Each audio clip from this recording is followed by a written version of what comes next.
Bienvenidos a esta nueva jornada, nuestras madrugadas rurales. Hoy cumplimos la número 103, unas jornadas que han sido bastante fructíferas y sobre todo llenas de un contenido que para cada uno de nosotros seguramente ha sido de mucho interés. El día de hoy tenemos un ponente muy especial y de verdad queremos darle la más cordial bienvenida, el doctor Kenny Lavacude Parra. Él es licenciado en Filosofía e Historia de la Universidad Santo Tomás de Aquino. Sus estudios también están en un doctorado en Historia Antigua de la Universidad de Salamanca, en España.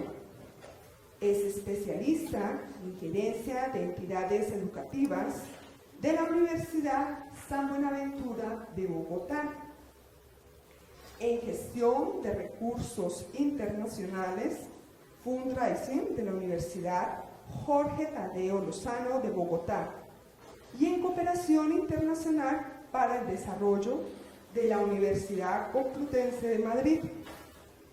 Además, es director de Acción Cultural Popular, ACPO, y miembro del Consejo de Regencia de la Universidad de Monserrate, presidente de la Junta Directiva de la Fundación Saint-Vir y miembro del Consejo Superior del Canal Cristo Visión. El tema que se irá a desarrollar el día de hoy es Escuelas Digitales Campesinas, la realidad del campo a partir del tercer Censo Nacional Agropecuario y Acción Cultural Popular y el programa de Escuelas Digitales Campesinas. Para cada uno de ustedes, bienvenidos, doctor, muchísimas gracias. Bueno, pues muy buenos días. Quiero agradecer en primer lugar a la Universidad Uniagraria por esta invitación a compartir algunas de las cosas que estamos haciendo en Acción Cultural Popular, a la señora vicerrectora, a todas las personas que trabajan aquí en la universidad y a ustedes que están esta mañana madrugando aquí en este programa tan importante que hoy se genera aquí, pero que posteriormente llega a las regiones. Yo me voy a permitir hablarles de tres temas y espero que más o menos sea lo más enlazado posible. En primer lugar, quiero hablarles de Acción Cultural Popular, una de las organizaciones más singulares y quizás más importantes de nuestro país a lo largo de casi 70 años. Posteriormente quiero comentar algunos hitos importantes del tercer Censo Nacional Agropecuario, cuyos resultados salieron este año en el mes de marzo y que iluminan muchísimo la labor que nosotros desde Acción Cultural Popular debemos hacer y de ustedes como actores de la vida del campo colombiano, pues que también es importante que tengan en cuenta para que las acciones que realicemos realmente sean pertinentes y lleven a un verdadero desarrollo rural y el bienestar de las personas que habitan en los territorios rurales, fluviales y marítimos en el país. Y finalmente quiero comentarles sobre cómo estamos nosotros respondiendo a estas necesidades tan grandes y acuciantes que hay en el campo colombiano desde nuestro programa educativo, desde nuestro modelo educativo que se llaman las Escuelas Digitales Campesinas. Eso es lo que me propongo y pues la idea es que tratemos de hacerlo conversado de tal forma que no esperen a que yo termine. Si tienen alguna inquietud o quieren complementar algo, pues con mucho gusto lo vamos haciendo a lo largo de la sesión. Entonces vamos al primer punto. Acción Cultural Popular. Es muy difícil que yo, dentro de mi trabajo, vaya a alguna zona del país y que la gente no sepa de algo de Acción Cultural Popular. Ahora les voy a decir por qué. E incluso dentro de mi trabajo, pues tengo que salir fuera del país, hacer acciones de relaciones públicas o de presentación de nuestra organización, búsqueda de fondos, y normalmente saben de nosotros. ¿Quién es Acción Cultural Popular? ¿Qué es Acción Cultural Popular? ¿Y por qué fue tan importante y sigue siendo tan importante para este país?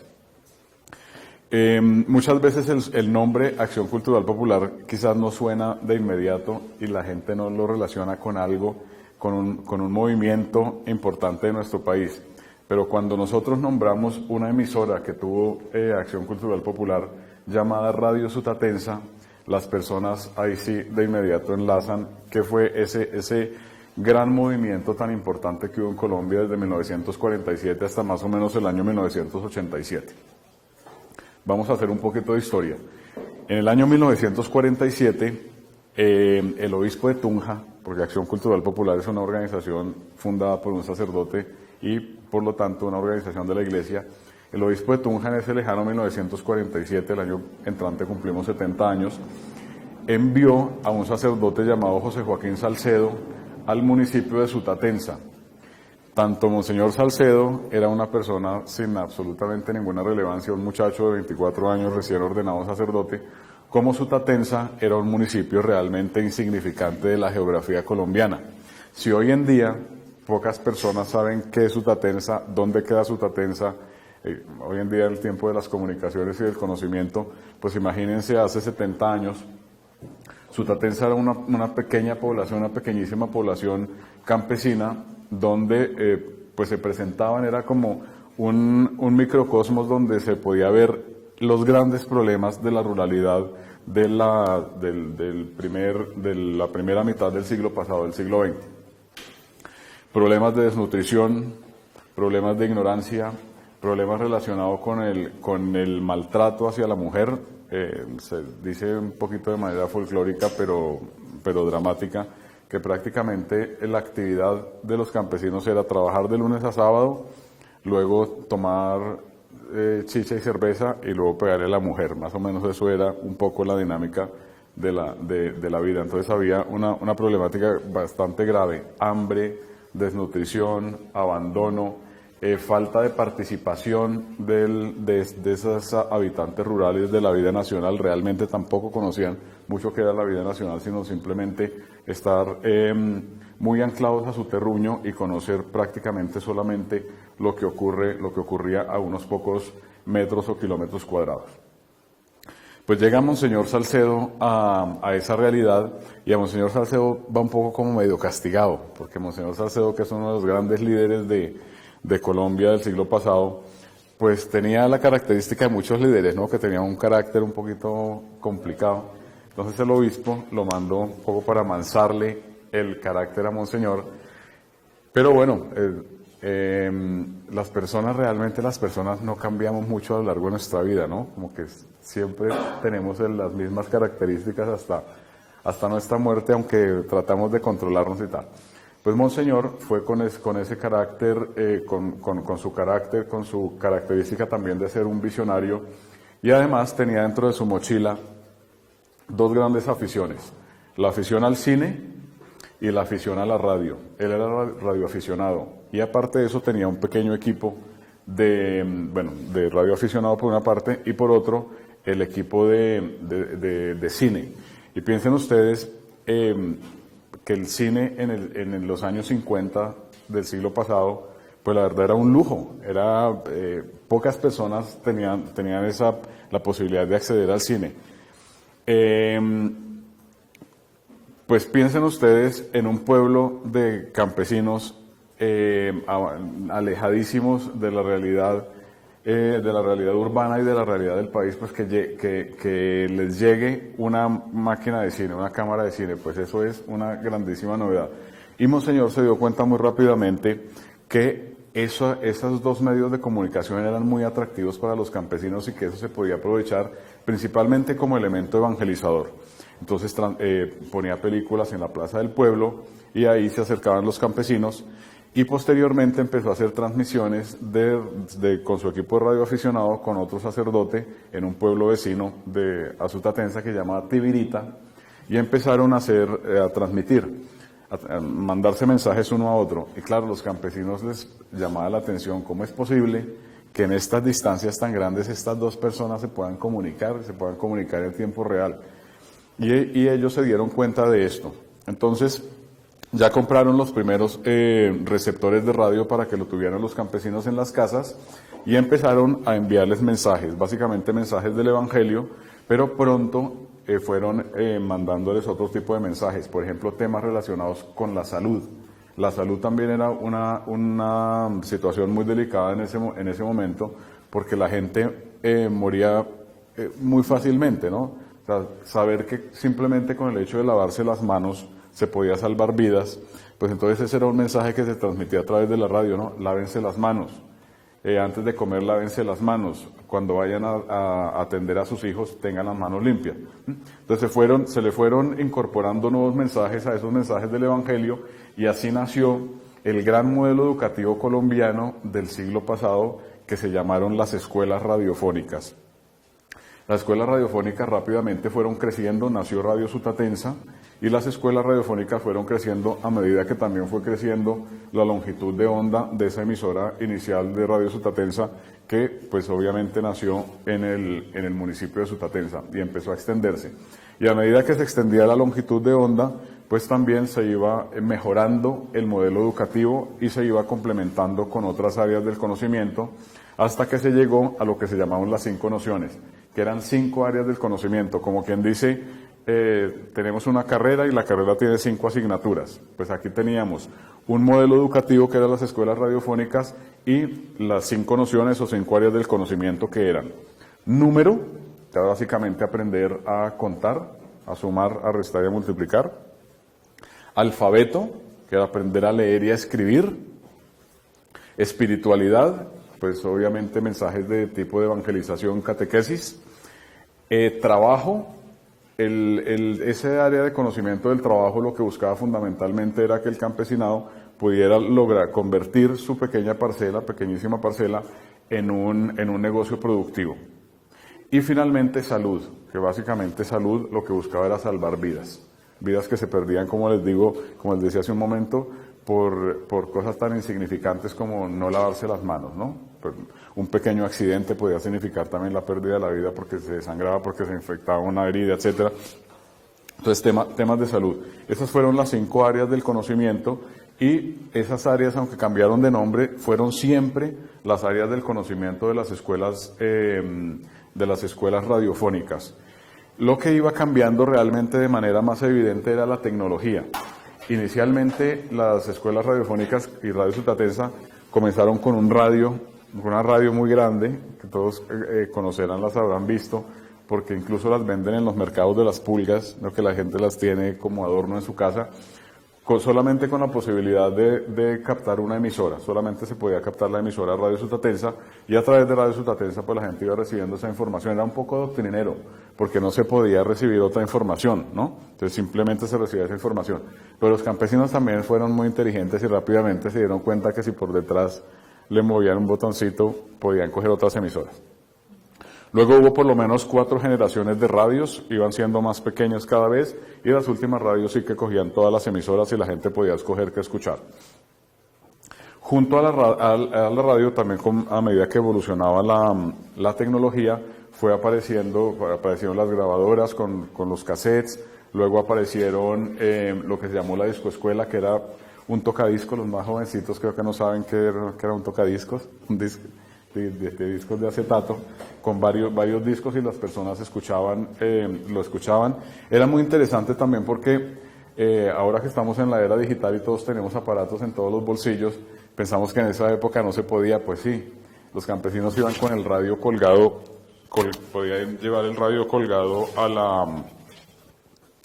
aquí al cuello, aunque era grande, o lo colgaban o lo ataban a la yunta de bueyes para ir escuchando mientras estudiaban.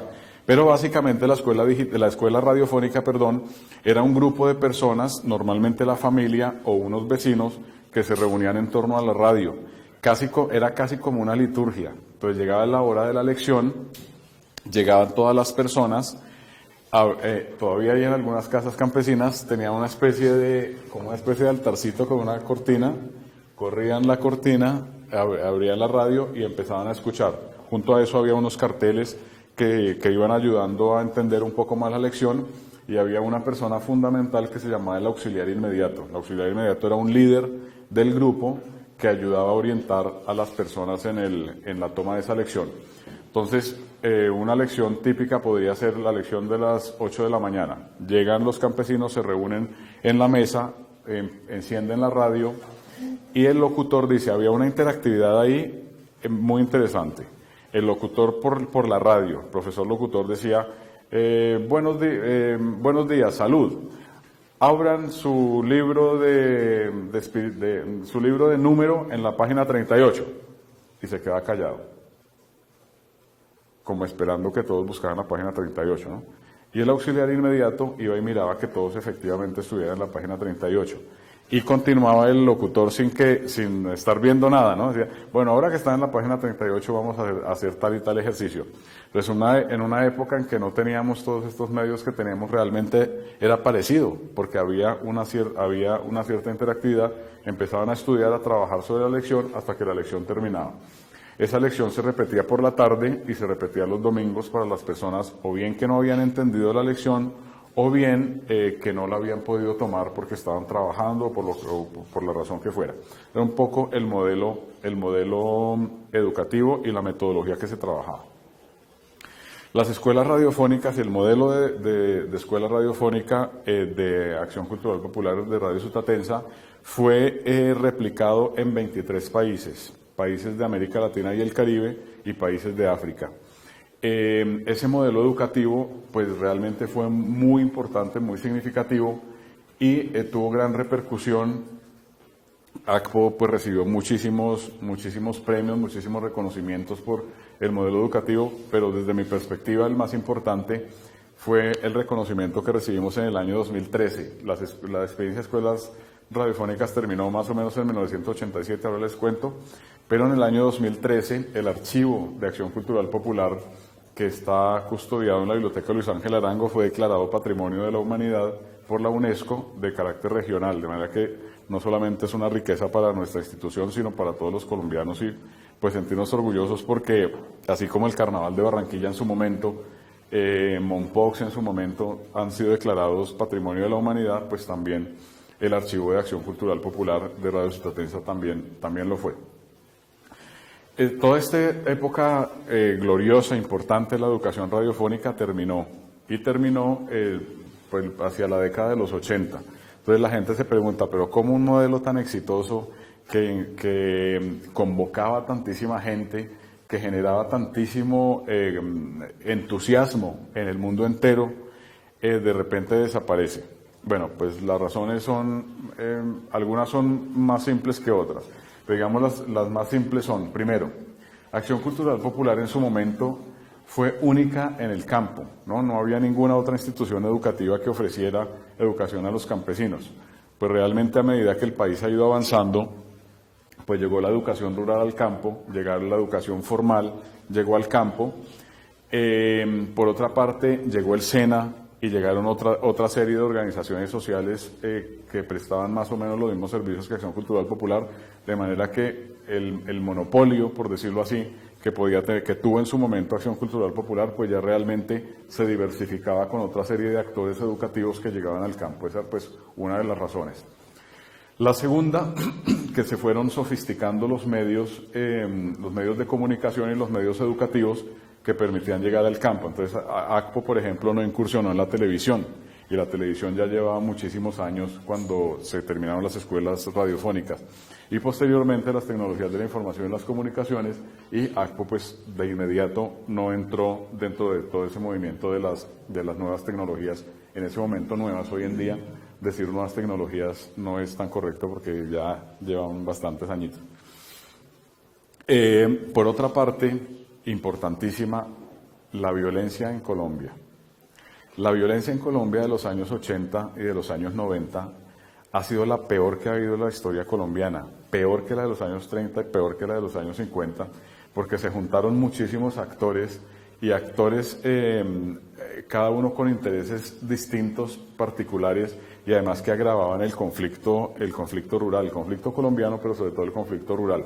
En otras épocas había una guerra de guerrillas con cierta ideología, pero la guerra de los años 80 y de los comienzos de los años 90 estaban por una parte los actores armados por fuera de la ley, las guerrillas, por otra parte estaban los militares, por otra parte estaban las fuerzas paramilitares, por otra parte estaba la delincuencia común, y todos en unos enfrentamientos terribles que hacían muy difícil que pudieran ir actores sociales y actores a trabajar al campo. Y por otro lado, hubo una migración, que todos la reconocemos, hubo una migración muy importante hacia las ciudades. Todas las personas mayores de 30 años fueron testigos, y a veces nos hicimos los locos, de lo que estaba ocurriendo en nuestras ciudades. De repente encontrábamos por las avenidas un montón de personas de distintas etnias, indígenas, afrodescendientes, y decía, uy, no, se nos está viniendo la gente para Bogotá, nos están invadiendo la ciudad, pero nos dábamos cuenta que estábamos en un conflicto tan terrible, o nos hacíamos los locos, estábamos en un conflicto tan terrible que la gente del campo se estaba viniendo. No sé si ustedes han tenido la oportunidad de leer en estos días la prensa, pero Colombia tristemente ha sido el país que más personas ha desplazado en una unidad de tiempo menor, y eso pues la verdad era dramático, y por eso en el conflicto colombiano, y permítanme que no voy a entrar en política ni nada, pero en el conflicto colombiano todos hemos sido de alguna forma responsables, ¿no? Los que desplazaron a personas, los que se hacían los locos, los que veíamos con indiferencia que llegaba gente, familias que sufrían y que venían a pedir a los semáforos, y nos hacíamos los locos mirando para otro lado. Esto es una situación muy compleja, pero también ese desplazamiento tan grande y ese despoblamiento de las zonas rurales y la dificultad para entrar a intervenir socialmente en el campo, el distanciamiento del Estado de las zonas de conflicto, pues también generó que Acción Cultural Popular se retirara de alguna manera del campo. De manera que muchos factores hicieron que las escuelas radiofónicas terminaran ese ciclo tan importante para la educación colombiana, y que hubiera necesidad de pensar en otro modelo de educación para el siglo XXI. Y ahí nacen las escuelas digitales campesinas, de las cuales les hablaré en el tercer momento de esta intervención.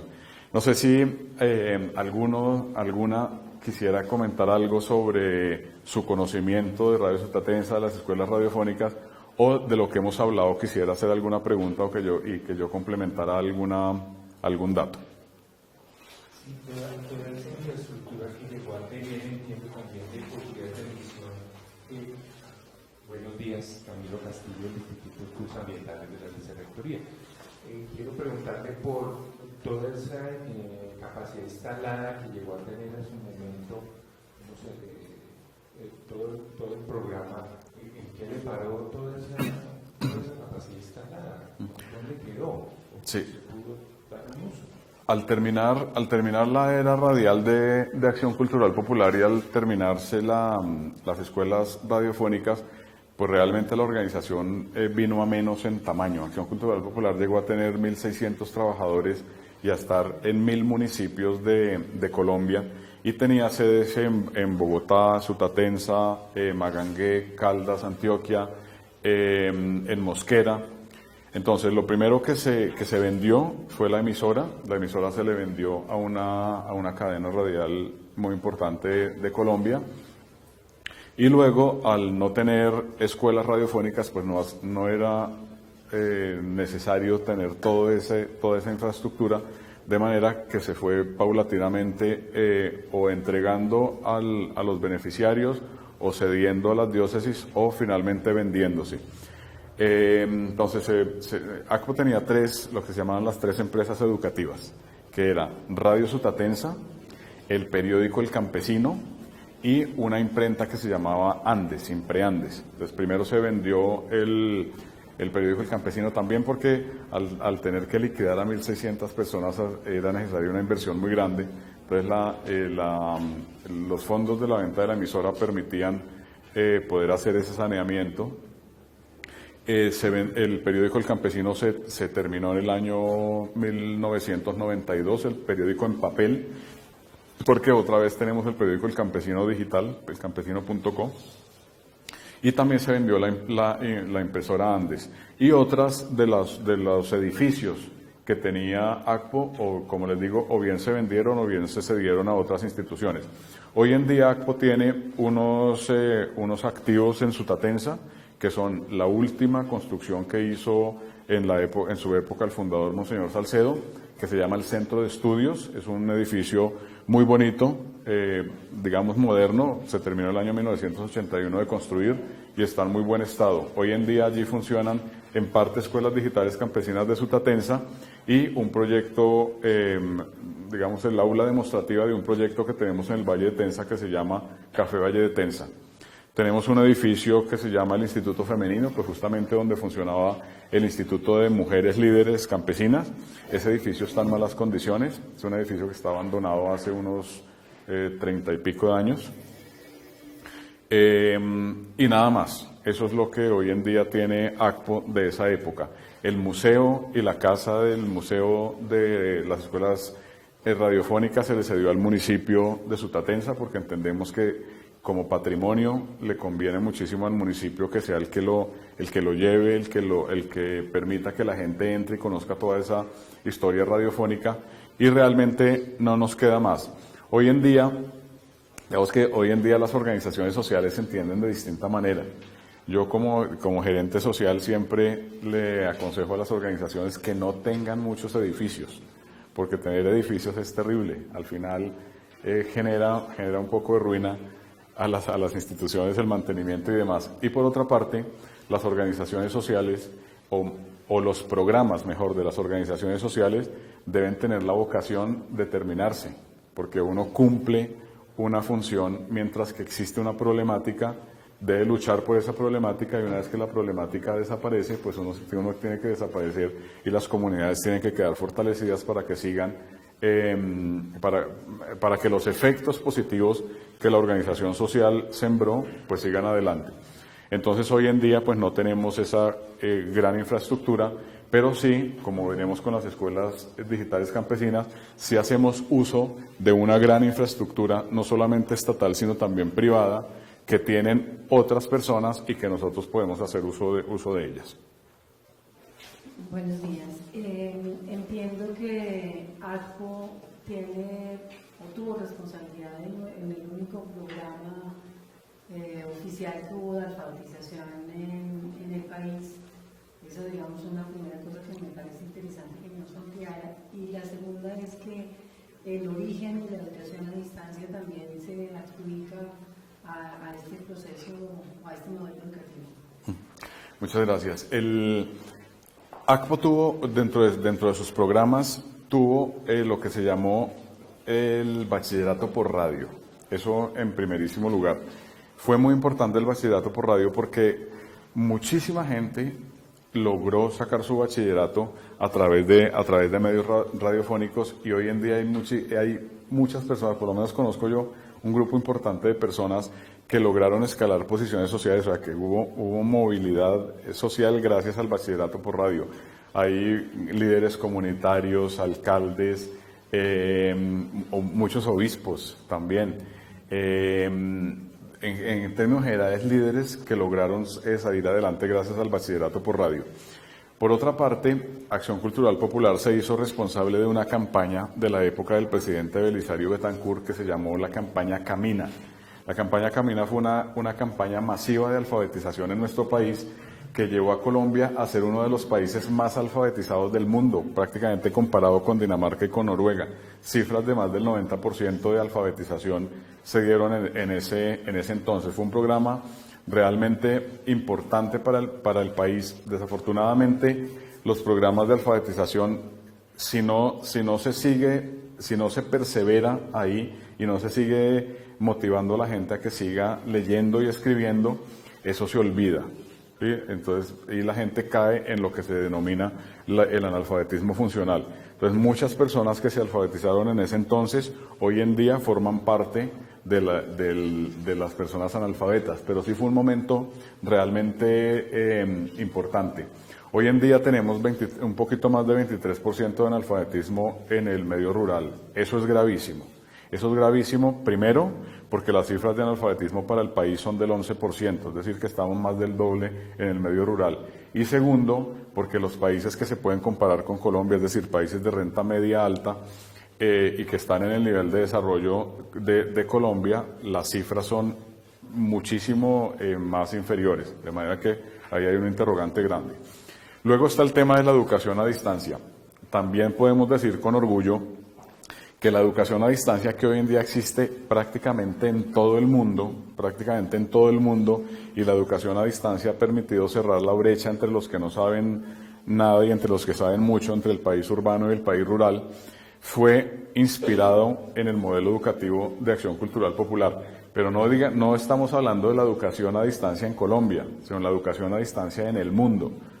Recibió su inspiración de Acción Cultural Popular, lo mismo que los grandes movimientos educativos de la segunda mitad del siglo pasado. Por ejemplo, hoy en día hablamos de Escuela Nueva y hay una fundación que se llama Escuela Nueva, Volvamos a la Gente. Esa Escuela Nueva fue inspirada en Acción Cultural Popular.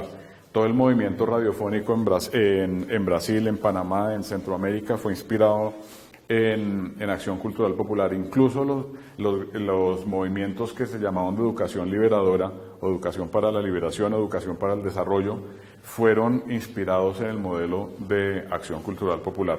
De manera que, como les digo, Acción Cultural Popular es un patrimonio de nuestro país y yo me siento muy orgulloso, desde luego, pero no hace mucha gracia que el director de ACPO se sienta orgulloso, sino que todo el país nos sintamos orgullosos de una institución que fue tan importante y que forma parte de la historia de este país. Y ahorita, más adelante, con las escuelas digitales campesinas, volvemos a hablar cómo estamos haciendo para volver a generar esta revolución educativa en el campo. Vamos entonces a seguir. Yo quiero contar, yo les cuento que a mí el tema de las cifras a veces me gusta y a veces no me gusta mucho. Sin embargo, las cifras en términos generales pues son un referente para poder tomar decisiones. Y les digo por qué no me gusta. Les voy a poner el ejemplo de las cifras relacionadas con la pobreza. El censo rural, el tercer censo nacional agropecuario, tuvo una ventaja muy interesante para el campo colombiano, y era que desde el año 1970 no se hacía un censo rural, de manera que nadie sabía cuántos campesinos hay en Colombia. Y eso es gravísimo, porque cuando no se sabe cuánto es, significa que no cuenta. ¿Sí? Entonces, de manera que el campesinado, que es un gran porcentaje de la población colombiana, no sabíamos cuántos era, pues significa que no cuentan para nada, ni siquiera para saber cuántos son. Entonces, afortunadamente, el Censo Nacional Agropecuario nos permitió tener una cifra de habitantes rurales que incluye la población indígena y la población afro y los llamados miembros de la nueva ruralidad, es decir, personas bien sea desplazados retornados o personas que siempre han vivido a nivel rural pero que han decidido ir al campo a tener un trabajo relacionado con el aprovechamiento de los recursos naturales, de la tierra, de los mares o de los ríos. Ese número de habitantes sube o es cerca del 30% de la población colombiana. Es decir, que 14,5 millones de colombianos son habitantes rurales. Y ahora vamos entonces al tema de las cifras. De esos 14 millones, decimos que el 47% son personas pobres, ¿sí? Es decir, son personas pobres, hablando de una pobreza multidimensional, ¿sí? Es decir, que no solamente se analizan los ingresos, sino la permanencia en los sistemas educativos, la capacidad que tienen de acceder a servicios sanitarios, la posibilidad que tienen de recreación, de cultura, de vivir en un contexto tranquilo y en paz, ¿sí?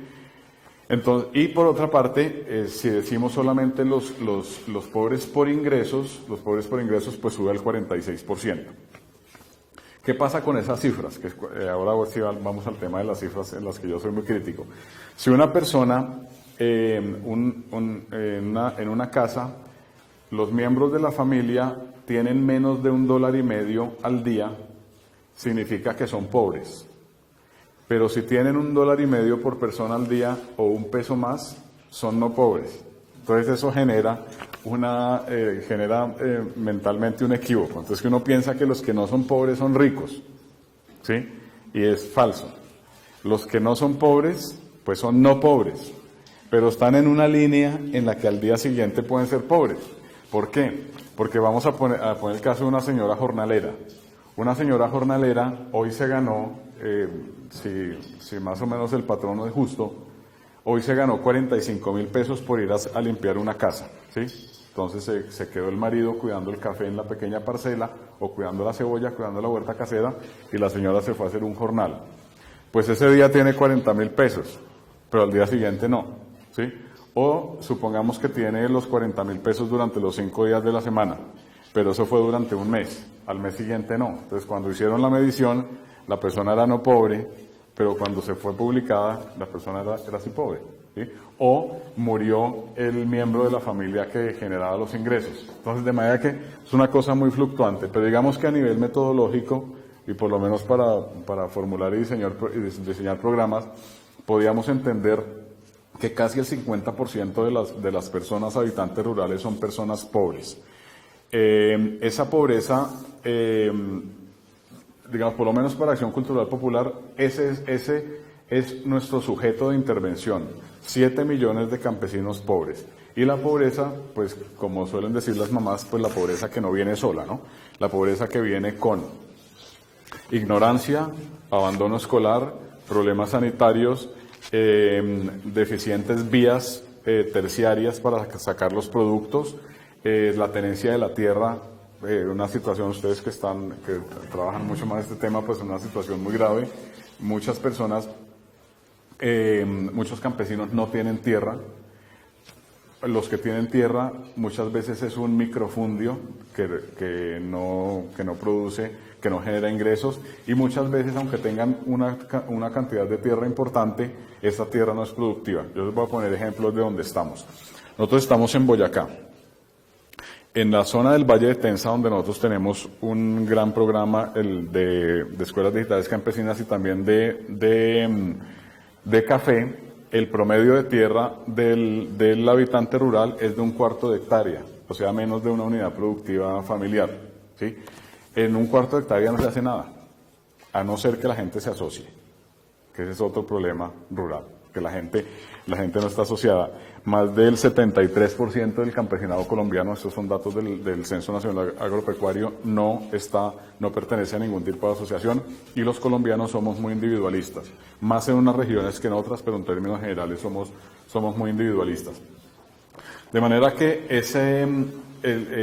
la pobreza asociada con el tema de la tenencia de tierra, les ponía ejemplos. También tenemos escuelas digitales campesinas en el Caguán, y en el Caguán irradiamos a todo el Caquetá. Entonces en el Caquetá el campesino pobre en promedio tiene 4 hectáreas. Es una cantidad de tierra importantísima. Entonces fácilmente se reúne uno con un campesino que se entiende en el concepto de pobreza pluridimensional, que uno entiende que es un campesino pobre, pero de decir, ¿cuánta tierra tiene usted? Tengo 11 hectáreas. 11 hectáreas, hombre.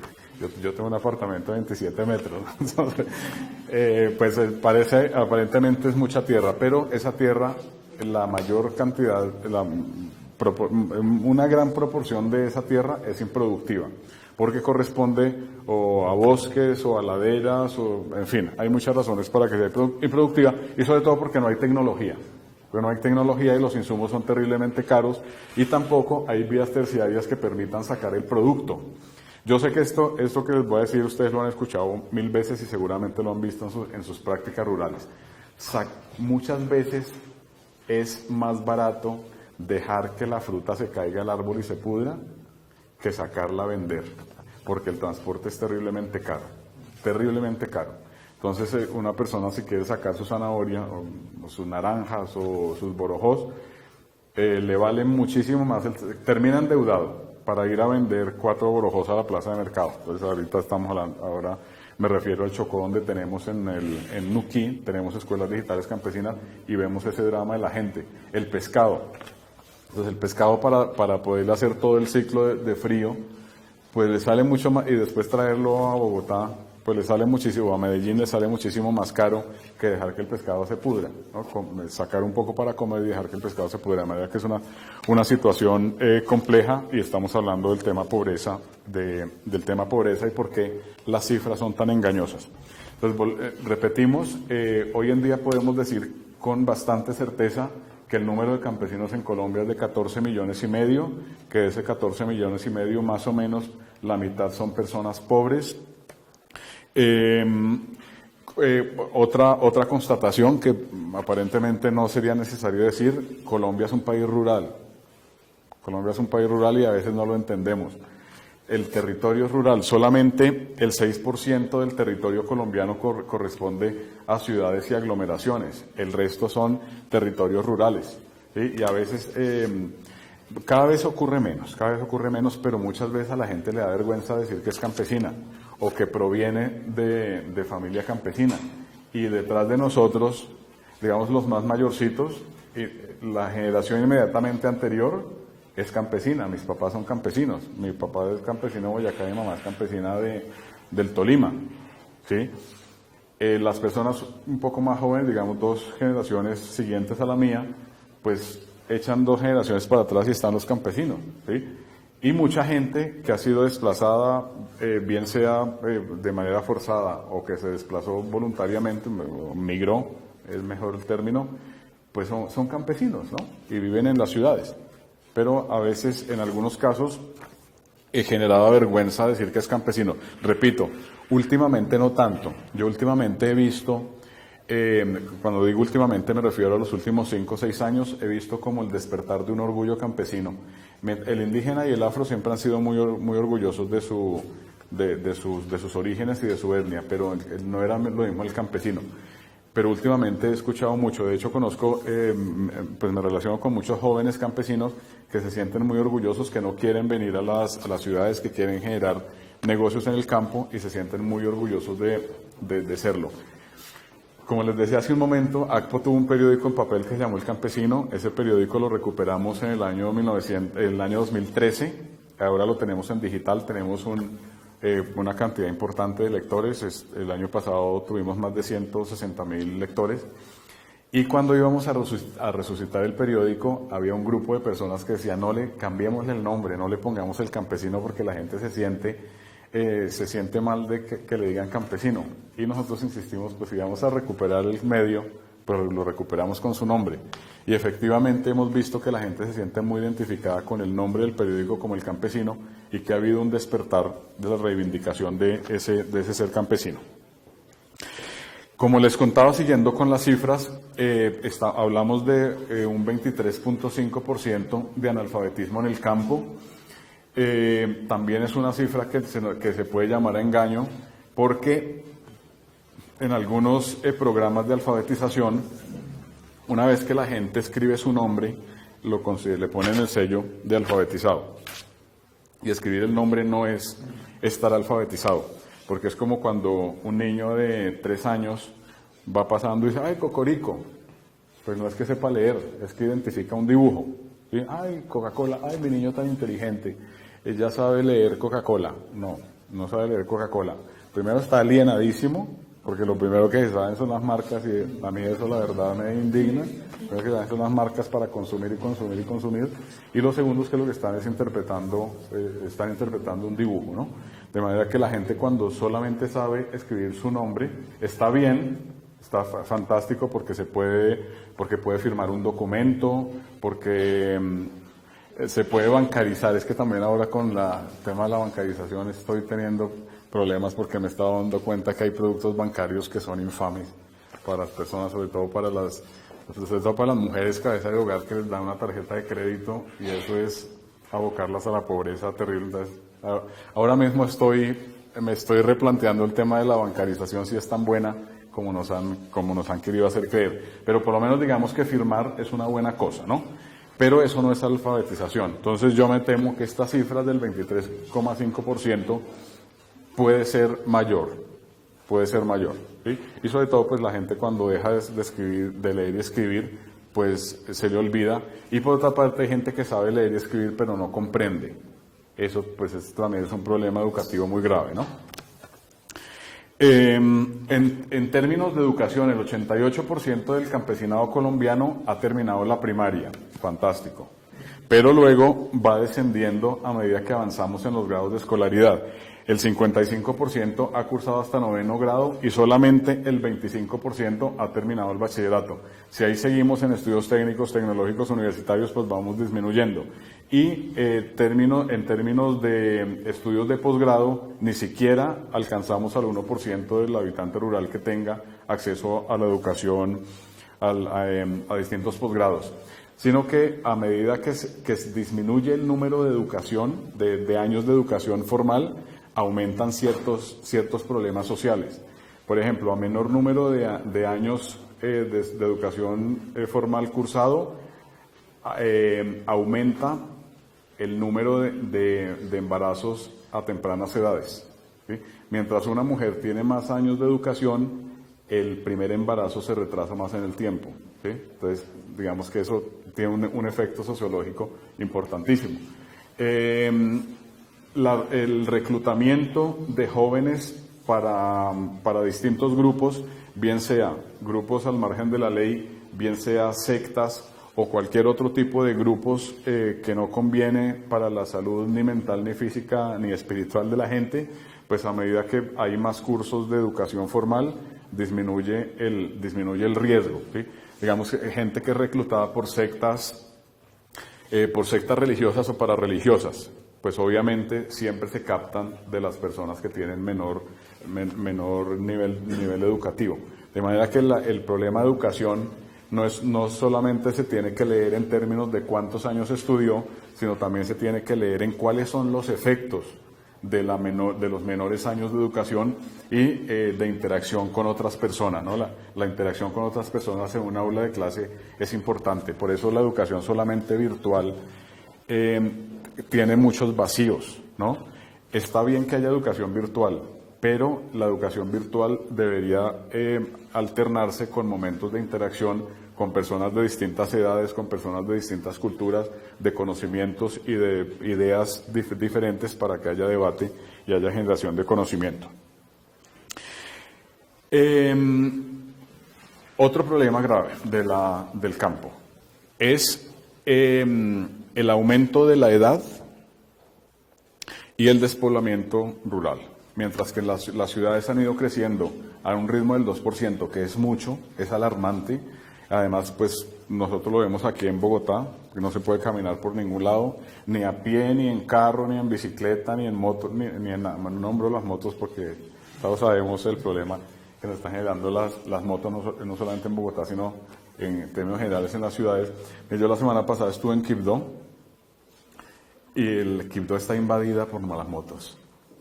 Es increíble, es impresionante, ¿no? Entonces, y bueno, lo mismo pasa en San Vicente del Caguán, ¿no? Y en Bogotá hay muchas motos y padecemos eso, pero como es una ciudad tan grande, pues a veces como que es más visible el carro.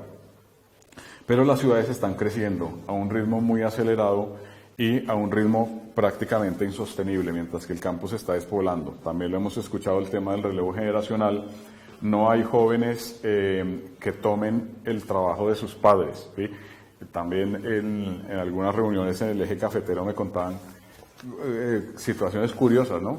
Que muchas personas que van a recoger café en la época de las 2 épocas de la cosecha de lo que llamamos el eje cafetero, porque hay varios ejes cafeteros, son personas que vienen de la costa.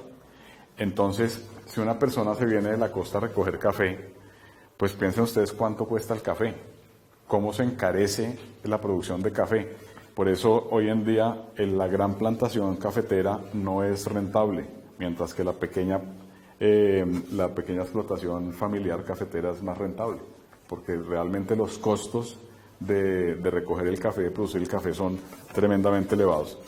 La población del campo está decreciendo casi en términos del 1%, y en muchas zonas rurales donde ustedes se van a dar cuenta que hay niños y viejos, y la franja intermedia no se ve por ninguna parte. Es el caso de Sutatensa. Yo viajo muchísimo a Sutatensa, y aunque últimamente ha ido cambiando un poquito, porque la gente ha retornado a un grupo más o menos importante de pobladores de Sutatensa y del Valle de Tensa, pues ustedes lo que ven es niños pequeñitos corriendo por ahí y ancianos. Los demás, toda esa franja que digamos que está en la época productiva más importante, está en las ciudades. y eso pues pasa en muchas zonas del país. Como les decía, el 73% no pertenece a ninguna asociación, lo cual digamos que es una invitación importante a trabajar por la asociatividad en el campo. El 75% de personas del campo tiene ingresos por debajo del salario mínimo. Y si hablamos en el caso de la mujer, pues es muchísimo más grave, ¿no? En términos generales, como sabemos, en todos los casos de vulnerabilidad de personas, siempre la mujer lleva la peor parte. Entonces, en el caso de la vulnerabilidad rural, la mujer rural es más vulnerable que el hombre rural. En el caso de la mujer afro tiene unas condiciones peores, una desventaja social peor que el hombre afrodescendiente. En el caso de la mujer indígena pasa exactamente lo mismo. Y la movilidad social, que es esa capacidad de cambiar su situación social y económica en una unidad de tiempo, pues siempre la de la mujer es inferior, ha sido inferior. Ese es otro tema, la capacidad de movilidad social del campesinado.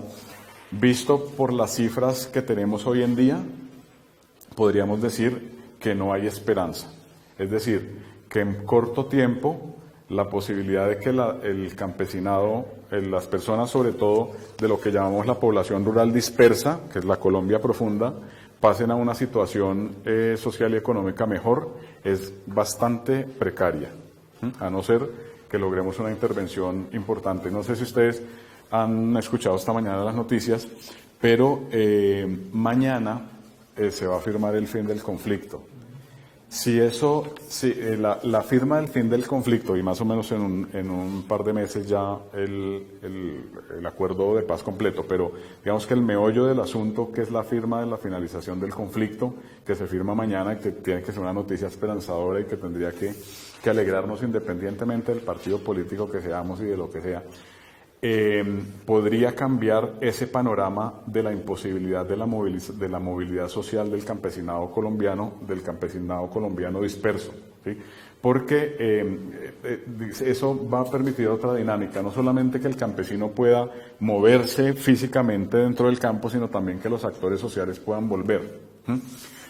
El ideal de un campesino y de todas las personas, pero el ideal del campesino sería que el campesino pudiera trabajar la tierra,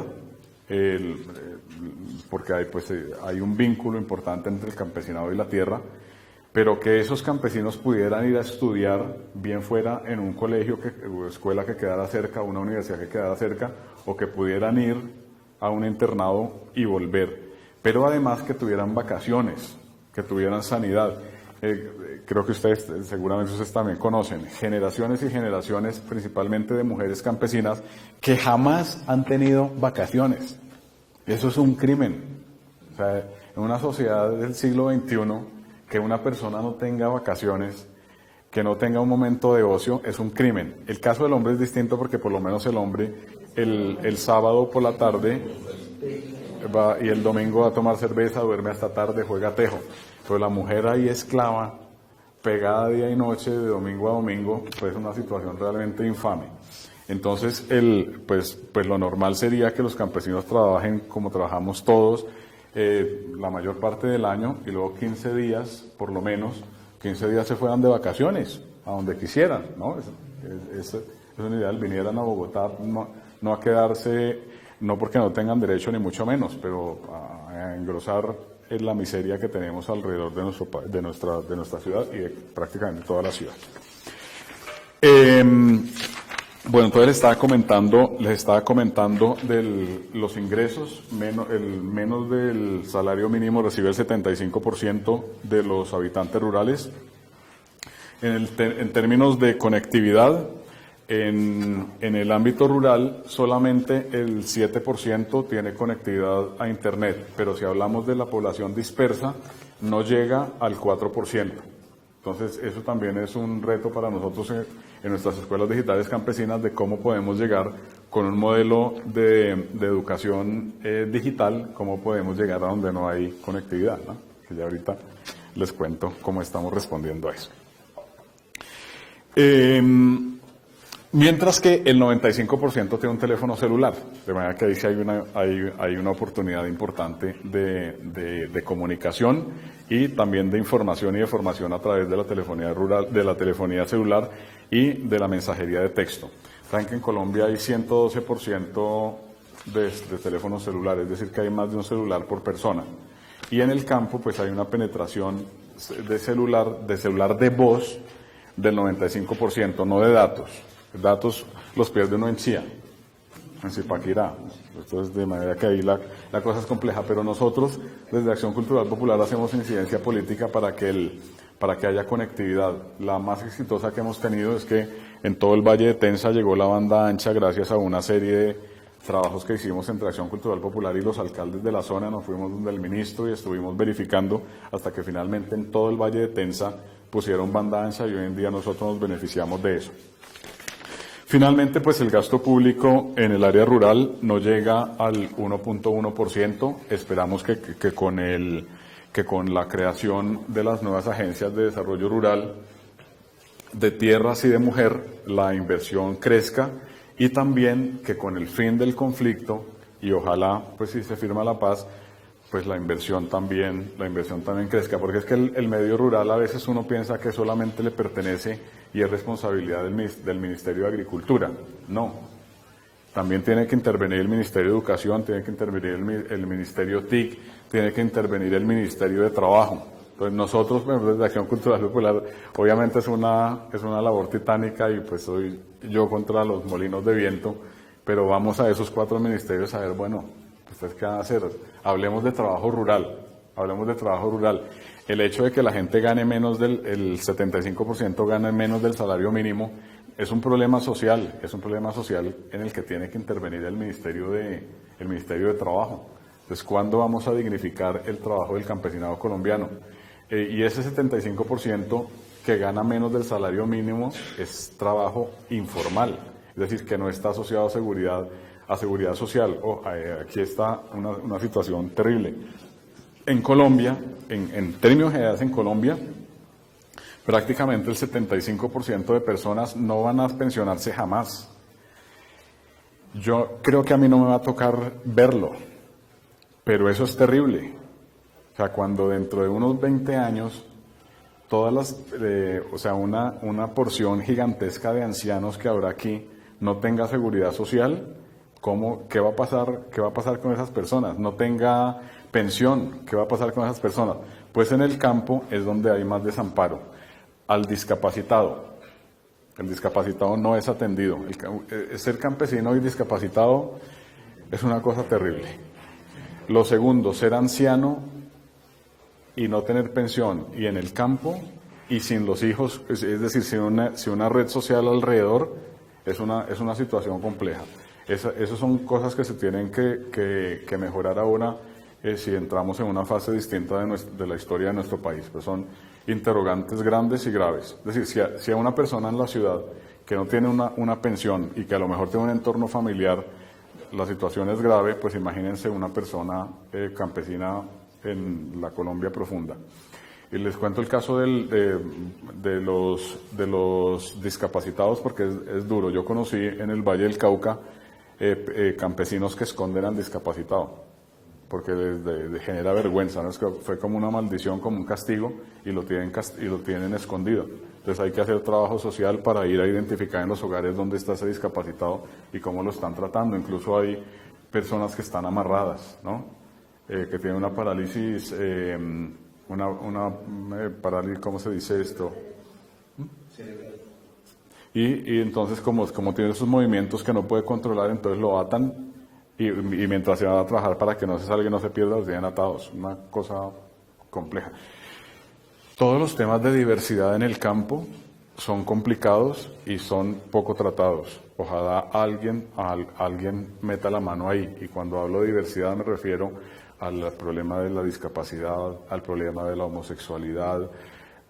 Digo problema en este caso porque es una situación social compleja, ¿no? Y no se atiende, ¿no? No se atienden esos casos de diversidad, de las enfermedades raras. En fin, hay allí mucho por visibilizar y por hacer. Respecto al mecanismo que han utilizado para poder llegar a digamos, a la Colombia profunda, si es así como se dice. Sí, realmente se dice la población dispersa. La población dispersa,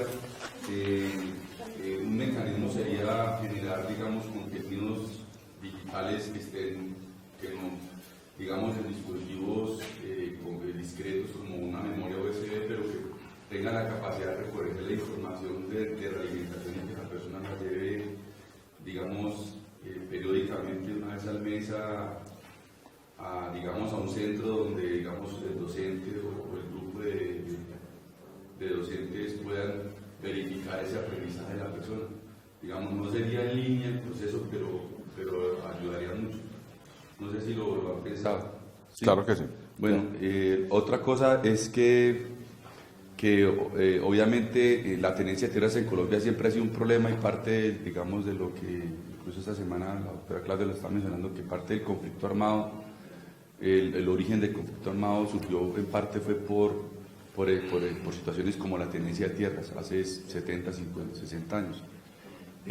Ahora yo he notado un fenómeno que afecta también, digamos, la continuidad de la pobreza, es que en ciertos lugares de Colombia donde se ha logrado desplazar algo de la violencia, donde ya no es violencia, se ha presentado un incremento exorbitante del precio de las tierras. Entonces hubo gente que nunca perdió su tierra, simplemente fue que nunca tuvo, y entonces no pueden tener restitución. Pero entonces ven que hay posibilidad de que ya no hay violencia, pero resulta que también es imposible para ellos acceder a la tierra, porque realmente los precios han incrementado muchísimo. Entonces, ¿qué crees, qué opina usted al respecto de esa situación? Sí. Ya vamos a pasar ahorita a explicar las escuelas digitales campesinas y ahí hablamos de las distintas herramientas que estamos utilizando, pero en términos de tenencia de tierras y de encarecimiento de las tierras, seguramente se van a presentar dos cosas. Uno, digamos, la dificultad de acceso a tierra comprada por parte de campesinos, pero pues digamos que ahí tiene que estar todo el tema de la reforma agraria para que algunos campesinos reciban tierras por parte del Estado de manera gratuita. Pero viene otro problema que a mí me preocupa muchísimo, que es que muchos campesinos van a aprovechar para vender la tierra, ¿sí? Miren, yo en Caquetá el año pasado, no sé si ustedes han estado, pero digamos todo el entorno rural de San Vicente del Caguán es precioso, es una maravilla. Y estaban vendiendo un lote gigante, eran como unas 100 y pico hectáreas y costaba 70 millones de pesos. Una cosa absurda. O sea, bueno, pues voy a ver si me la compro. Pero la verdad pues queda muy distante, entonces pareciera que es una mala inversión. Pero lo que sí puede pasar es que el campesino que tiene sus 14 hectáreas, que les decía, el campesino pobre que tiene sus 14 hectáreas, al entrar en una situación de posconflicto, sí quiere aprovechar, vender la tierra e irse. Con un agravante, que ustedes saben que la plata en el bolsillo no dura nada. La tierra es una buena inversión y dura para toda la vida, pero la plata en el bolsillo no dura. Entonces lo que puede pasar es, ese campesino pobre vende sus 14 hectáreas, le reparte la plata a sus hijos, ya al fraccionar la plata, pues es peor. Entonces la señora, a mí me gusta mucho hablar del tema de las señoras, que las señoras son las que mueven este país. O sea, eso lo digo con todas las letras y con todo orgullo. Las señoras son las que mueven este país. Entonces la señora se queda con 13 millones de pesos en su bolsillo, vamos a suponer, y la señora tiene 40 años. Y hoy en día la expectativa de vida sube y la señora va a vivir hasta los 87 años. Los 13 millones, ¿en cuánto tiempo se los gasta? En 2 años, en un año, siendo optimista. En un año se gasta los 13 millones, se quedó en la cochina calle. Ahí hay un problema. Entonces yo sí creo que ahí tendría que haber alguna regulación para que los campesinos que ya tienen tierra no la puedan vender, ni fraccionar a sus herederos. Los que les entregan tierra, producto del posconflicto, ellos sí tienen una serie de restricciones que no la pueden vender. Pero tenemos un problema con la tierra y la herencia. Entonces, una persona tiene 3 hectáreas a su muerte le deja un quinto a cada uno de sus 5 hijos. Ya eso ya no sirvió para nada. Entonces los hijos o venden o entran en conflicto uno con otro y ahí ya no hubo producción. Y, o si no, pues venderla a buenos precios, pero realmente buenos precios que son relativos porque a largo plazo la vida es muy larga y no van a tener con qué sostenerse. Ya ahorita hablamos del tema de las escuelas digitales. Buenos días, mi nombre es Constanza García, coordinadora de extensión del programa de Ingeniería Civil. Más que, digamos, una pregunta, quiero comentar pues 2 experiencias que he tenido que vivir. Una fue en Landazuri, Santander, en el municipio, pues más que todo Bolívar, Santander, en una vereda en la cual hice misión. Tuve la oportunidad de conocer una muchacha en ese entonces de unos 23 años con 4 hijos. El niño menor tenía cerca de unos 2-3 años y a su esposo lo mató paramilitarismo delante de ella, y a sus hijos se los encerraron para matar al esposo. Su hermano menor, de más o menos unos 18 años, tenía parálisis cerebral, y su papá pues es un señor mayor de unos 60 años. Entonces era para mí, digamos que yo crecí en un hogar campesino también, fui a una escuela rural, pero es, digamos que muy impactante, para mí fue muy impactante ver una mujer con una guadaña, vestida de hombre y trabajando en un potrero para ganarse un jornal y poder subsistir para su familia, ¿sí? Entonces, digamos que en ese sentido es algo que me ha calado muchísimo y me ha tocado mucho en la vida. Y otra es, hace más o menos un mes y medio, tuve que ir pues en representación de la institución al Caquetá, y allá pues tuve la oportunidad de reencontrarme con una amiga que ella está trabajando con una fundación en toda la zona de la Amazonia. Me comentaba que trabajar con indígenas es muy difícil porque involucrarse culturalmente con ellos son muy reservados en su cultura y son, digamos que a nosotros, a las personas del interior o que somos de la ciudad, nos tienen un apodo muy especial, ¿no? Entonces, para ellos, nosotros somos personas que llegamos a invadir su territorio, invadir su intimidad. Entonces, ella me comentaba que, pues ella es una persona, digamos que es muy cercana a Dios, y por esa cercanía a Dios es muy fácil que se dé a la sensibilidad de llegar a las otras personas. Entonces, me compartía que algo que ellos cuidan demasiado en esas zonas tan alejadas donde toca llegar a través de chalupa, y son 4, 5 o hasta 2 días viajando en chalupa, me decía que el celular es un elemento fundamental. O sea, ellos hasta se cuelgan de un palo para poder tener que les entre señal, y ella decía, es impactante, desde el niño chiquito hasta el adulto, todos tienen su celular, ¿sí? Entonces, y esa es la Colombia dispersa, la Colombia la que muy pocos conocemos, o que tiene la fortuna de conocer. Entonces, digamos que lo que decía Víctor ahorita, o lo que usted también mencionaba sobre el tema de los mensajes de texto para la alfabetización. Ellos, por ejemplo, algo que me mencionaba Lili era que uno cree que son ignorantes, sobre todo los indígenas de la zona de la Amazonia. Ellos hablan 2 idiomas, 3 idiomas y hasta 4 idiomas. Hablan perfecto el portugués, cosa que nosotros los del interior no lo hacemos. Entonces ella decía, es muy impactante ver ese choque cultural, porque muchas veces te hablan en portugués, otras veces te hablan en la lengua nativa y muy rara vez te hablan en español, muy rara vez. O sea, el español ellos no lo consideran ni siquiera una lengua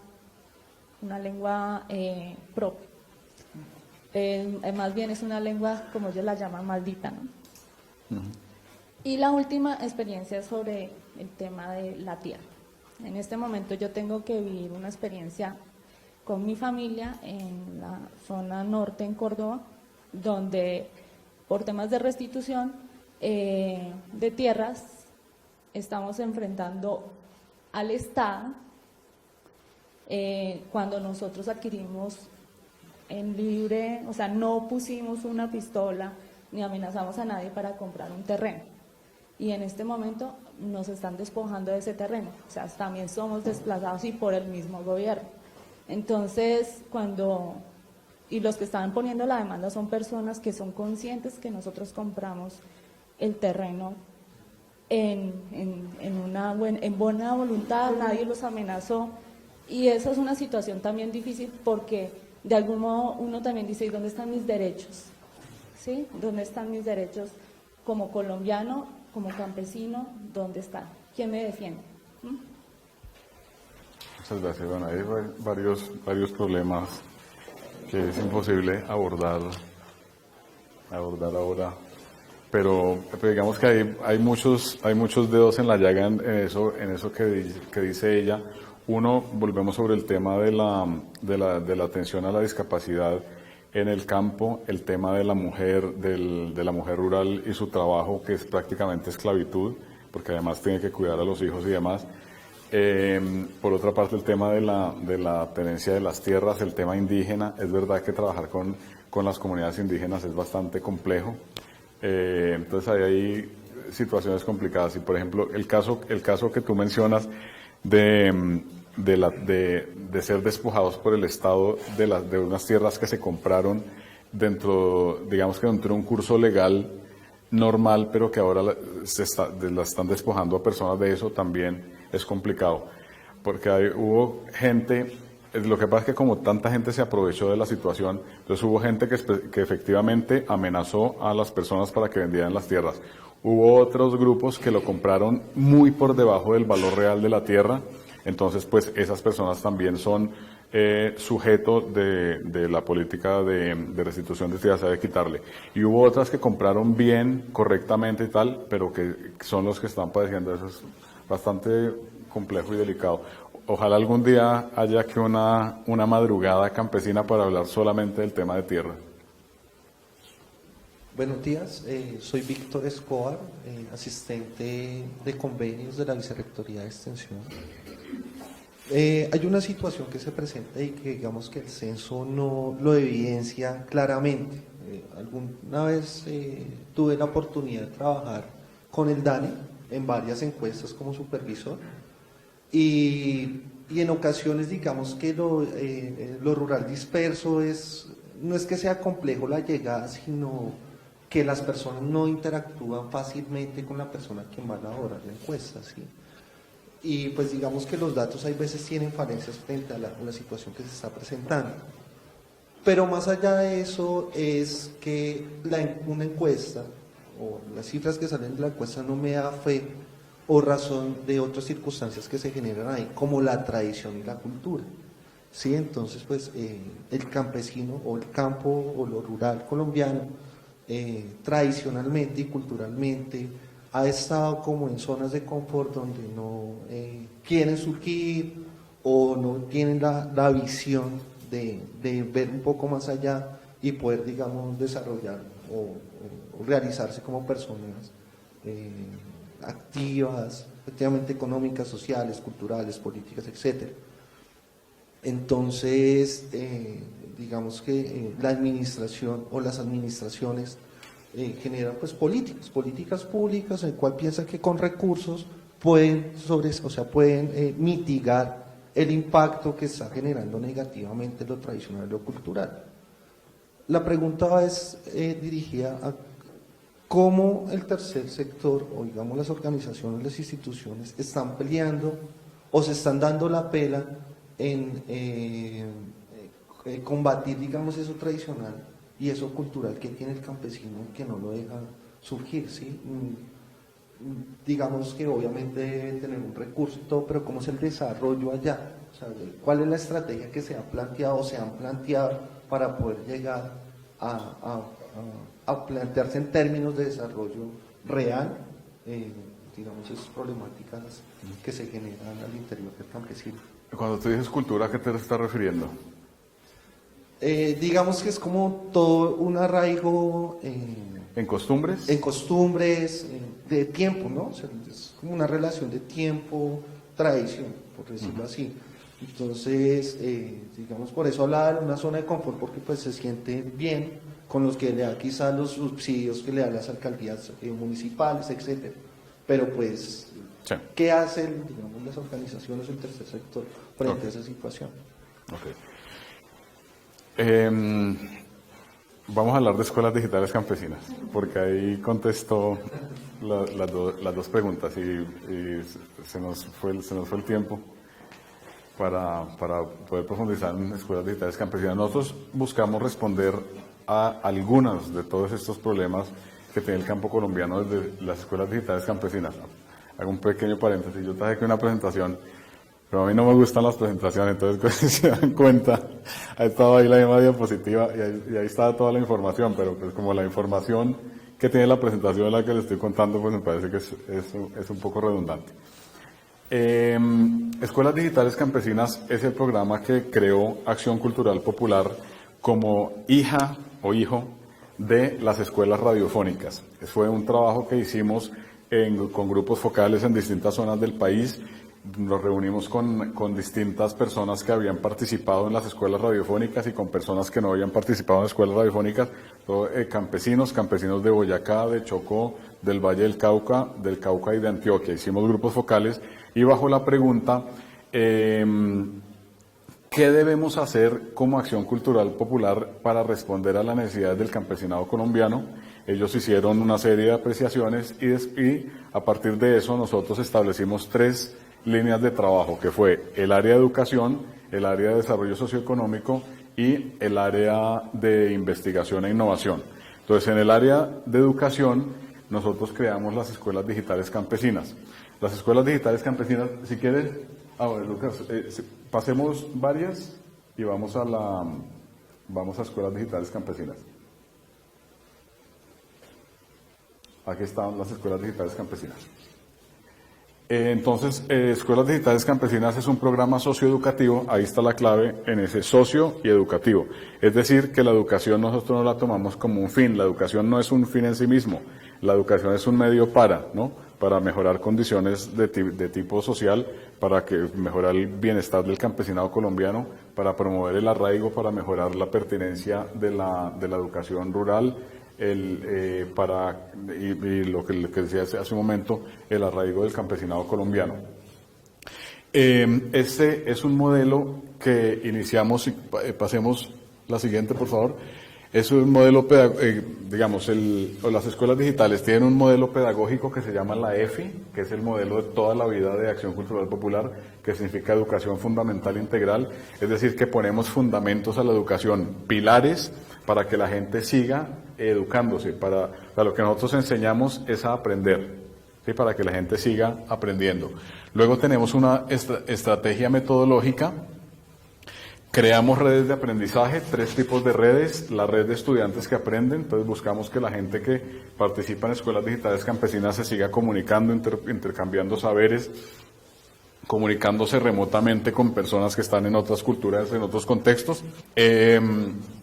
Luego, redes de profesores que aprenden, entonces también buscamos tener una influencia grande en los profesores, dado que la educación rural tiene tan baja calidad y quienes pueden elevar la calidad de la educación son los profesores, pues buscamos crear redes de profesores y finalmente redes de instituciones, entonces instituciones rurales que se comuniquen entre sí, intercambien saberes y eso permita mejorar la pertinencia de la educación y la calidad de la educación.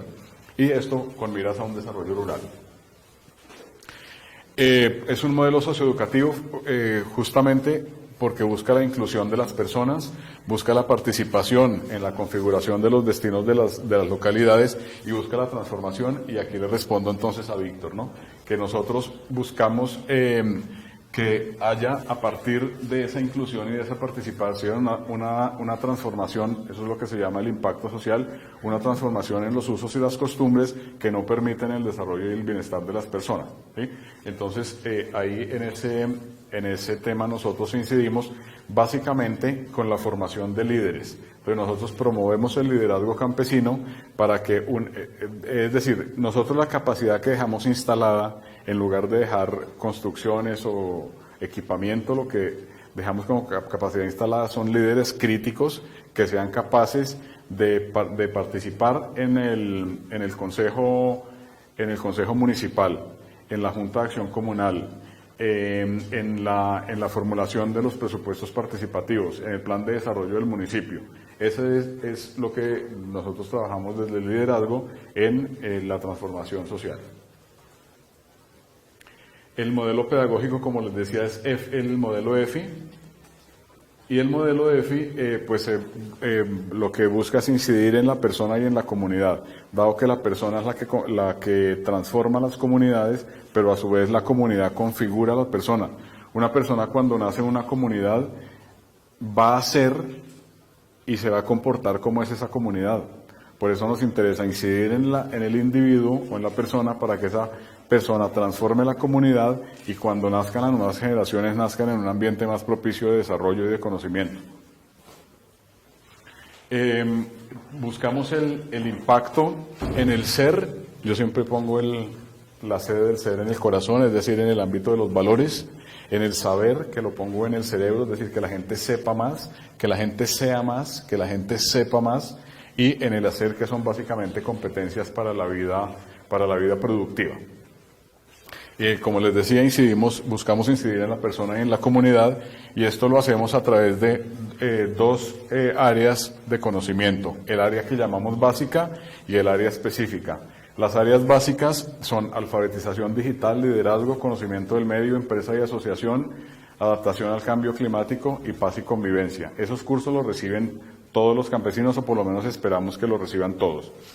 Y en las áreas específicas sí depende de la necesidad concreta de la comunidad y de la vocación productiva que tengan.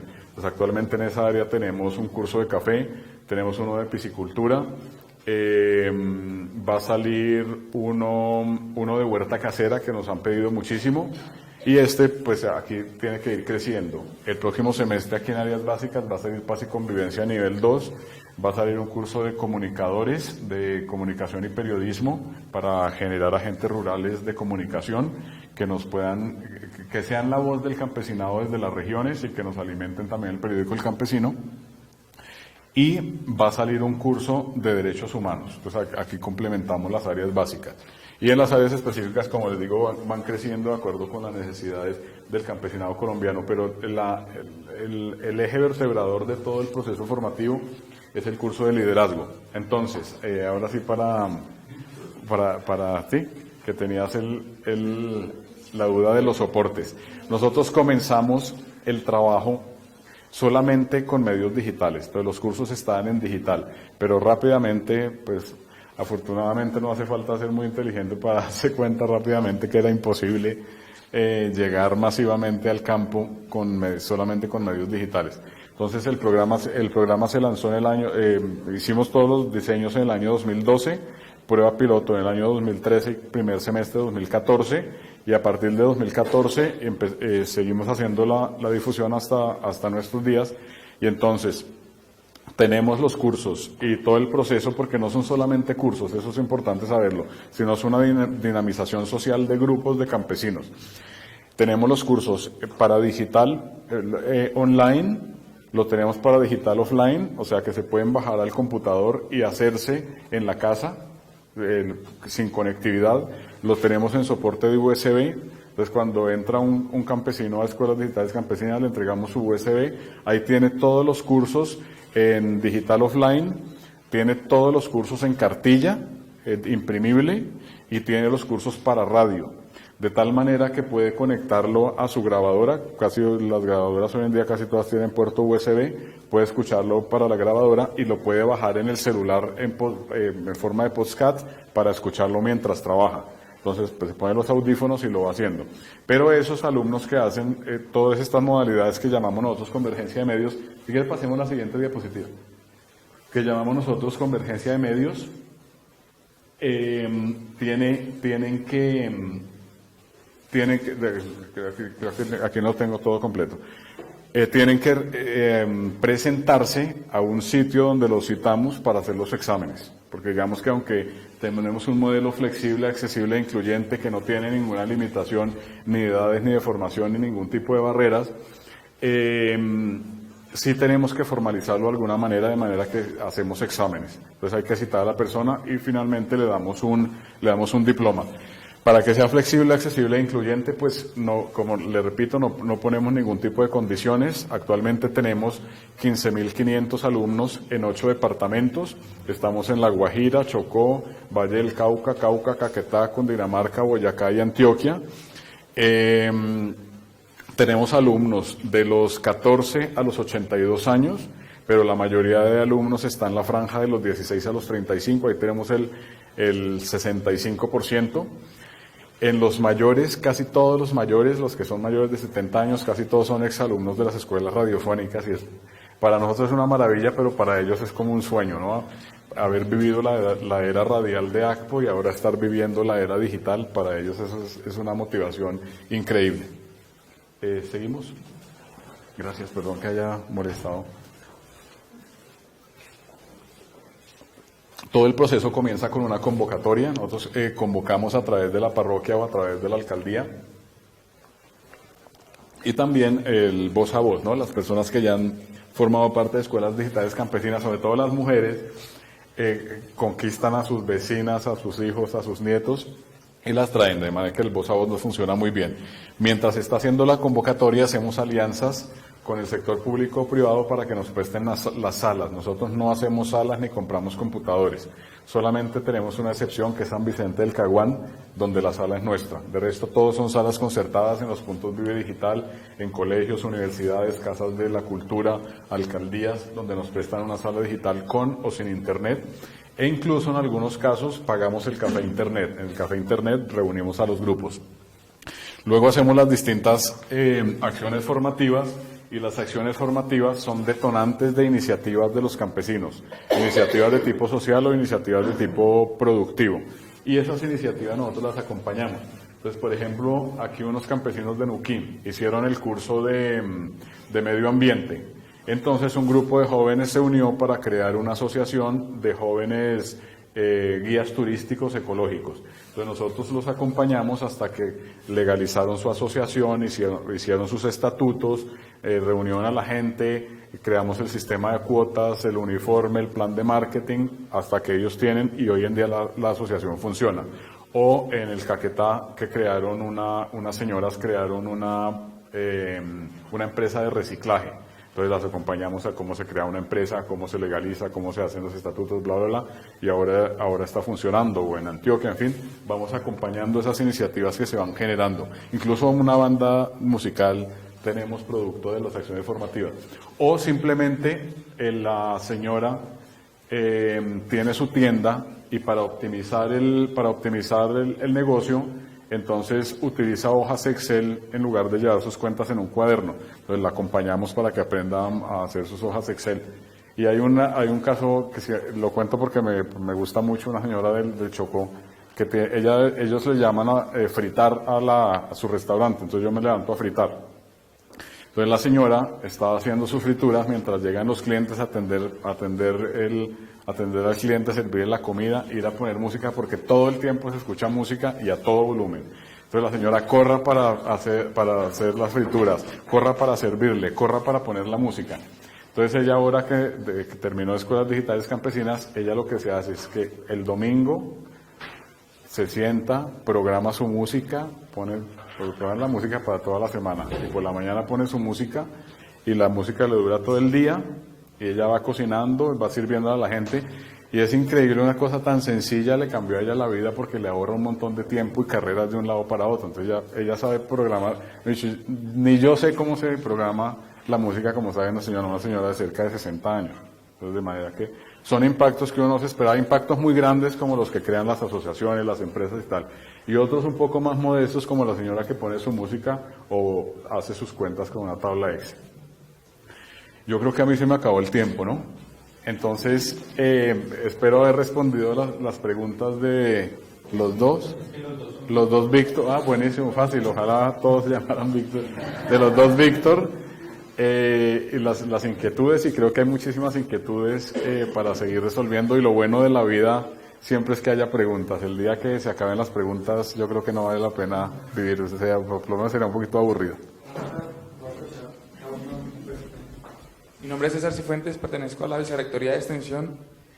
Nosotros, pues en nuestro diario vivir, hacemos capacitaciones con agricultores, productores, en diferentes temáticas, en las prácticas agrícolas, en logísticas, bueno. Pero siempre yo he visto y evidenciado un problema, y es el tema de la convocatoria, de la asistencia.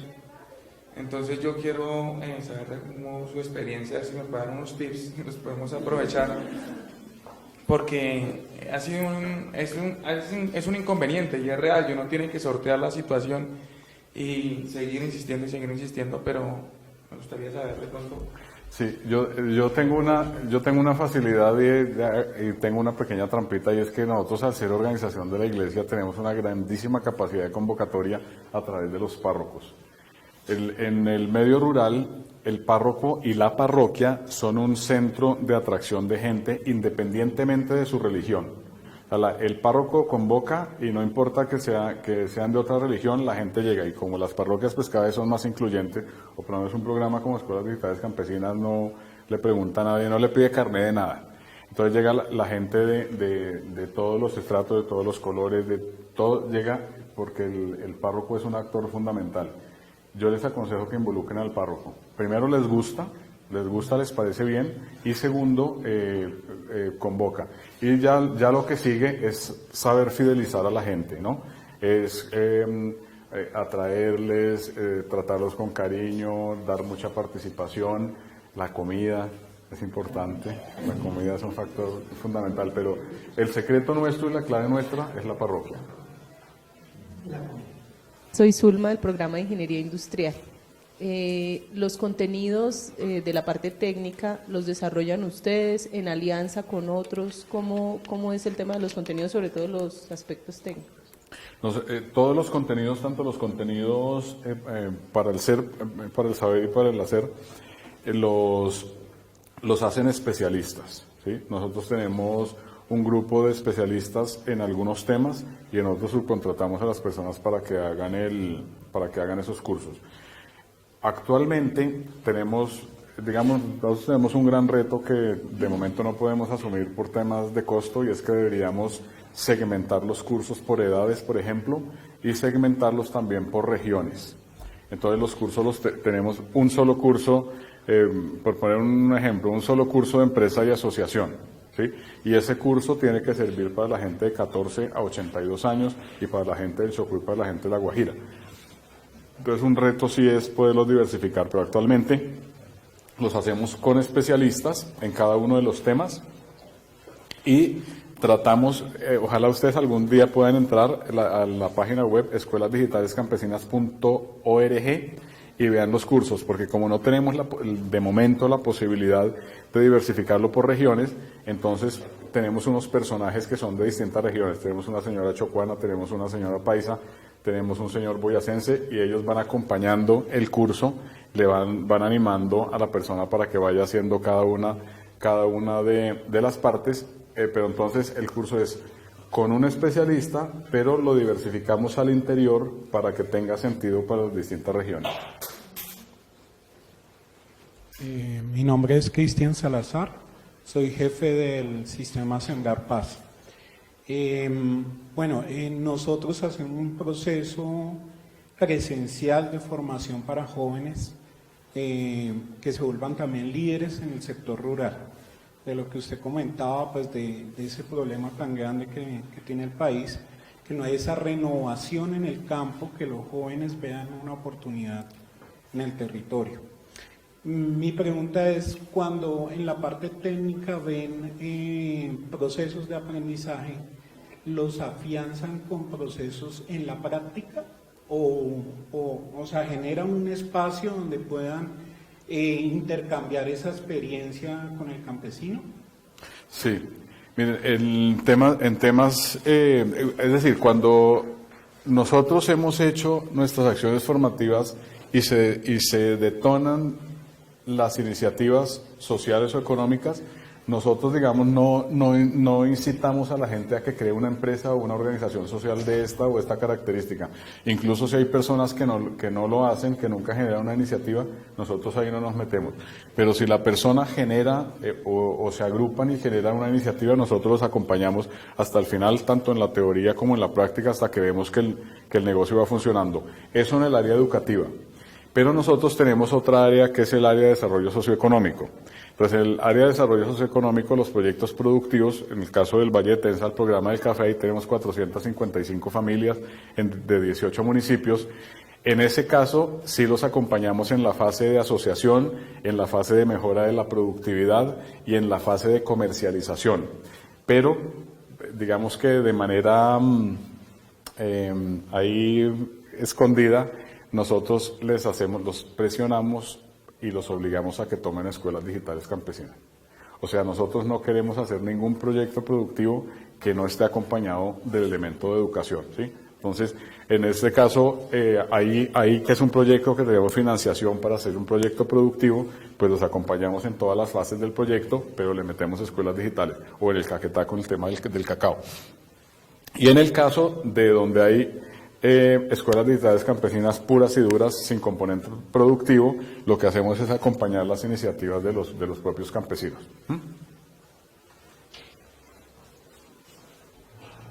Buenos días, mi nombre es Paola Garzón, extensionista de Sembrar Paz. Tengo dos inquietudes. La primera, ¿cómo es ese proceso de alfabetización digital? Digamos, ¿cuánto tiempo dura? Y la segunda es, cuando terminan el proceso de acompañamiento y las personas terminan, digamos, su escuela digital, ¿cómo es la evaluación de impacto o cómo es el seguimiento? Primero, la alfabetización digital. Alfabetización digital, nosotros manejamos un concepto, es decir, el curso se llama alfabetización digital, pero nosotros manejamos un concepto superior de tipo pedagógico que se llama la plurialfabetización. La plurialfabetización supone, desde el punto de vista pedagógico, que cuando una persona aprende con una herramienta tecnológica, una herramienta digital, va aprendiendo muchas cosas a la vez. Entonces se va alfabetizando en lectura y escritura, se va alfabetizando digitalmente y se va alfabetizando en los conocimientos que explora ahí. Eso es una experiencia básicamente europea con los migrantes. Yo fui director del Centro de Integración Hispanoafricano en Madrid. Y ahí me llegaba, en Madrid, España, ahí me llegaban africanos que acaban de llegar, no sabían leer, ni escribir, ni hablar español, ni conocían los caracteres latinos. Entonces, a través del computador, al mismo tiempo aprendían los caracteres latinos, a leer y a escribir, a relacionarse con la gente, a hacer su hoja de vida, a buscar trabajo, a buscarse la vida, a buscarse todo. Y fue una cosa increíble. En un mes, esas personas hacían una hoja de vida perfecta. Entonces, digamos que esa experiencia es la que estamos capitalizando aquí. Entonces, se hace en la primera sesión, prácticamente nos ha ocurrido en todos los casos que las personas no conocían el aparato. Entonces hacemos una sensibilización en torno al aparato para que le pierdan el miedo. Bueno, le hacemos es mucha gente, le hacen los facilitadores, porque nosotros tenemos facilitadores en las regiones. Están en las regiones y son de las regiones, y eso para nosotros ha sido una cosa importante y de momento ha sido así. Esperamos que eso no cambie, ¿no? Que no tengamos que mandar gente de aquí para las regiones, no hemos logrado conseguir la gente.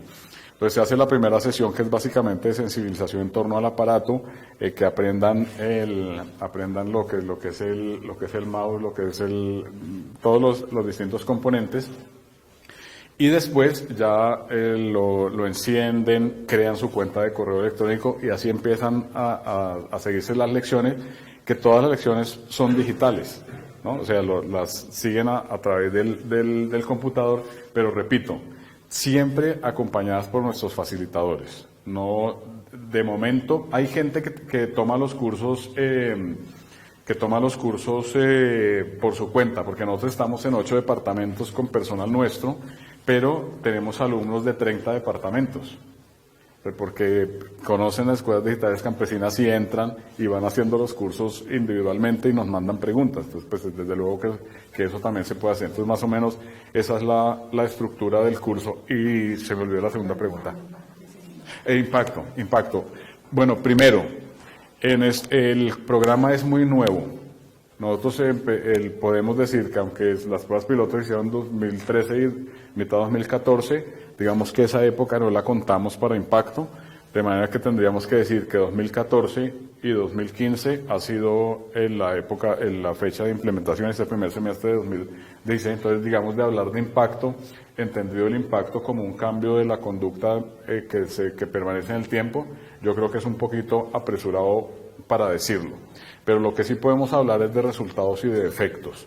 Y en resultados y efectos, pues muchísimos. En términos de donde estamos con jóvenes que a su vez forman parte de una institución educativa, tenemos conciencia y tenemos constancia de parte de las mismas instituciones educativas que ha mejorado el nivel académico, que ha mejorado el interés de los alumnos por el conocimiento. En términos de creación de empresas y de iniciativas sociales, pues tenemos un número importante, por lo menos más de 60 iniciativas que se han creado. Nosotros hemos acompañado ese proceso hasta lo que va hoy en día, es decir, que han legalizado su institución, que se reúnen, que están generando ingresos, pero digamos que esas iniciativas sean sostenibles, no lo vamos a poder ver sino hasta dentro de unos años. Sin embargo, nosotros estamos acompañando el proceso para que sea sostenible. Donde llevamos tiempo desde el comienzo, digamos que ahí podemos dar mayor evidencia del efecto que están teniendo las escuelas digitales campesinas. A nivel de participación social, también. En unos sitios más que en otros, pero también mucha participación social, por lo menos en Boyacá la gente se involucra, han ido, ahora que hubo cambio de alcaldes, han participado dentro de la formulación de los presupuestos participativos y de los planes de desarrollo. En Uquí es un laboratorio interesante porque como es una localidad tan pequeña, ahí somos testigos de todas las actividades que hacen los alumnos de escuelas digitales campesinas en términos de embellecimiento de sus zonas verdes, de sus parques, protección del medio ambiente, atención al turista, cuidado del medio ambiente. Entonces, es un poquito prematuro hablar de impacto, pero sí vemos resultados y efectos bastante medibles y concretos. Bueno, doctor, pues en aras del tiempo creo que nos quedan de todas maneras algunas inquietudes o muchas de las inquietudes, pero doctor, no queremos dejarlo de ir sin antes un agradecimiento y un fuerte aplauso. Para ustedes. Les recordamos para que la próxima semana, miércoles a las 7 de la mañana, nos acompañen en este mismo espacio en la madrugada rural. Les deseamos a cada uno de ustedes un excelente día. Muchísimas gracias.